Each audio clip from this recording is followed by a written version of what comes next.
ஆராக்குட்டி எப்ப நகர ஆரம்பிச்சதோ அப்பையில இருந்து சுட்டித்தனம் அளவில்லாம போயிட்டு இருக்கு.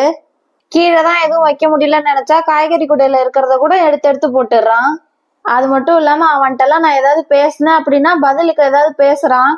எப்படிதான் இதெல்லாம் புரிஞ்சுதான் பண்றானா இல்ல புரியாம பண்றானான்னு வேற தெரிய மாட்டேங்குது. கீழே வெங்காயம் வச்சிருக்கேன், அப்புறம் மேல வந்து உருளைக்கிழங்கு வச்சிருக்கேன். ஆமா, ஏன் இப்படி போட்டு ஆட்டுற? எடு எடு, ஒரு வெங்காயம் எடு, வெங்காயம் சட்னி வைக்கும். இந்த சின்னவனையும் பெரியவனையும் வீட்டுல வச்சிருந்தாலே எந்த வேலையும் ஓடவே மாட்டேங்குது. அதனால 1/2 மணி நேரம் வரைக்கும் வெளியில எங்கேயா சுத்திட்டு வாங்கன்னு அனுப்பிச்சு விட்டுட்டேன். அவங்க வீட்டுக்கு வரத்துக்குள்ள அவை சுண்மிக்கே டஃப் கொடுக்குற அளவுக்கு எல்லா வேலையும் முடிச்சு வச்சுட்டேன். ஃபர்ஸ்ட் டைம் ஆராக்குட்டி நான் இல்லாம தனியா போயிருக்கான். சினிமானோ நினைச்சு பயந்துட்டு இருந்தேன். நல்லா ஊர் முழுக்க சுத்திவிட்டு கக்க பக்கன்னு சிரிச்சுக்கிட்டே வீட்டுக்கு வரான்.